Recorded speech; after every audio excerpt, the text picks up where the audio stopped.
Welcome back to part 3 of looking at KPIs within the world of shared services, purchase to pay, order to cash, and record to report.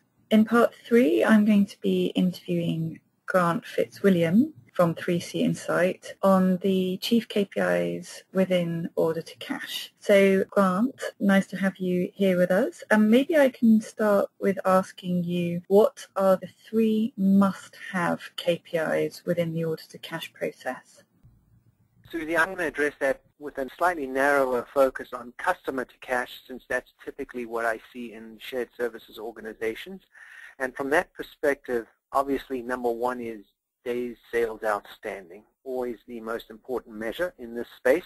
And 2 supporting measures to help look whether there's issues with that. Number 1 is the percentage of billing errors. Customers are always looking for any excuse to slow down a payment, and any billing error will halt payments. The other KPI supporting that is the percentage of automated invoices.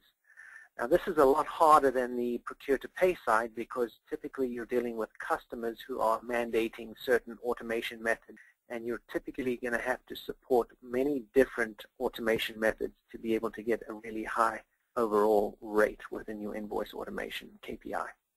And are there any surprising ones that are often overlooked within this process, but you really feel shouldn't be overlooked? I'm not sure they're overlooked, but I would say that segmenting customers is a key component of all of these measures, and something that we don't see all the time. If you think about segmenting customers, there's no one set method. You can try various ways depending on what makes the most sense for your organizations, but some examples would be looking at top customers versus all the rest, so segmenting by size. Another is to segment by geography, where billing practices can vary widely from one area of the world to another. And thirdly, you can look at segmenting by product category or type of service offering that you're providing to your customers. There can typically be different terms or different ways that billing is done, and so measuring it by that segment is often helpful. Mm-hmm. A second surprise that we see is that typically there should be much more collaboration with the procure-to-pay counterparts within an organization. If you think about it, the customer-to-cash is just the opposite of procure-to-pay, and you can learn a lot from the procure-to-pay side of your own business in terms of tips and tricks that they use to help streamline their operation. And if you know how they're running their operation, that can give you some pointers to what you should be doing to avoid any hang-ups with billing and collection. That's quite interesting. So really a cross-fertilization of best practice from procure to pay to customer to cash. Yes. And something that we don't see that often, actually, which is quite surprising. We're seeing it a little bit more now with the introduction of global process ownership coming into the world of shared services, but it's not something that we see as often as perhaps we'd like to. And I like what you were saying there, Grant, about looking at your customers but compartmentalizing them according to certain categories based on maybe spend or geographical location. And also, I don't know if it's a chief KPI, but I suppose it's a key metric that organizations would be looking out for, which is just looking at the bad payers and obviously being very aware of who the bad payers are. Have you got any tips on how to manage that kind of data? I think it depends on the size of the dollar value or the amount of bad payers, but you're going to deal with certain customers who have mandated policies where they're paying at 60 to 90 days, and that's just going to be a cost of doing business with them that just needs to be communicated and factored in with the sales team. So when we typically look at who should be involved in helping build KPIs, you should definitely involve the sales organization, because there are going to be clients that you cannot get to pay any faster, and so it's a good thing to try and factor that into your pricing for that impact. So on that subject, talking about definitely involving the sales organization, I'll come back to that in just a moment, but who else should be involved when you're architecting your KPI set for order to cash or customer to cash? Typically, we'd like to see Treasury involved, because they're managing cash flow and working capital. The Chief Financial Officer, definitely. The business, and in certain KPIs, definitely the sales group, because they can help with the upstream ordering and contracting process to drive some of these KPIs in terms of billing terms, etc.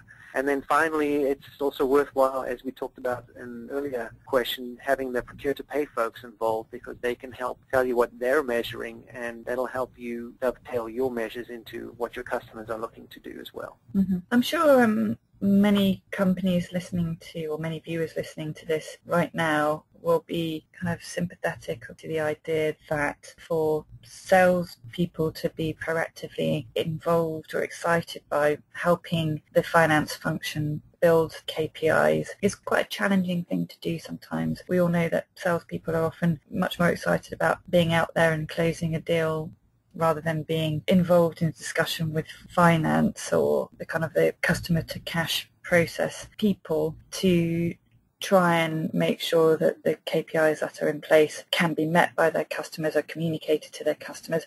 What's your advice for people in finance who are trying to get stakeholder support from sales to help them in this particular area?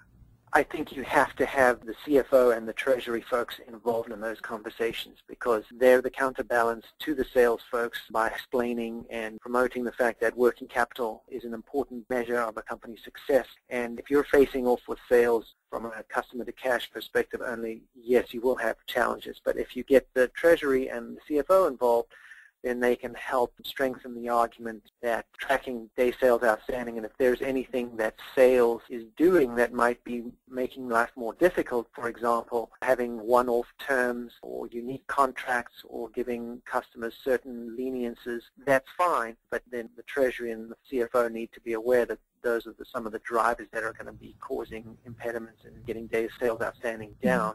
And therefore, if sales says that's a needed way to do business, well, then the only other alternative is to try and bump up the pricing to offset. Mm-hmm. Okay, and how can you incentivize sales to actually help with DSO? Have you come across organizations where particular KPIs have been put in place to specifically encourage sales to get behind the order-to-cash agenda? Susie, I haven't seen that very much at all on a direct basis. In other words, holding sales folks accountable. But I have seen policy changes as a result. For example, not allowing certain types of transactions to be negotiated or certain terms to be negotiated because they're too counterproductive from a working capital standpoint. So I think you can include negotiating changes to terms and conditions that the sales folks can choose from to try and narrow down those ones that can cause problems. But I haven't really seen much of the ability to hold them accountable for DSO, etc. I mean, I've seen them be aware of what DSO is, but again, that if it's not tied to their commissions, then it's not going to have much of an impact from that standpoint. Absolutely, I completely concur with that. So now let's come on to my final question, Grant, which is really drawing on your experience with clients in this area. What is an example of a KPI or KPIs that are driving certain improvements within customer to cash? I think one is measuring billing frequency. So each business model might require a different frequency. You invoice when you ship, or you bill on a periodic basis, whatever the case may be. But it's worth monitoring billing frequency and testing different billing frequencies. So it might be increasing the number of times you bill a customer, or it might actually be the opposite if you're billing too frequently and making life difficult for a customer by inundating them with invoices, especially if they're manual. So measuring billing frequency and testing different billing frequencies for different markets and different types of customers is something that can yield results. The second thing, as we talked about in terms of segmenting customers, is to be able to look at those customer segmentations and identify the ones within each segment that are the best and the worst performers, so that you can zero in on lessons learned as well as where the big opportunities are from a customer's perspective to make improvements. I suppose there is a little bit of a dichotomy, if you will, when you look at your order to cash and your procure to pay KPIs, because I know in an earlier chapter you were talking, Grant, about maybe looking to have your suppliers consolidate their invoices so you're not getting endless invoices from these suppliers. Similarly, I'm thinking in an organisation might have their customers putting pressure on them to consolidate all of their invoices onto a smaller amount of invoices, and that might also have an impact on the DSO. What's your view on that? It actually shouldn't, and I think one of the things that you've got to make sure you're doing if you're consolidating and reducing the amount of invoices is to invoice on time with absolutely no delay between when you can bill and when the actual invoice goes out.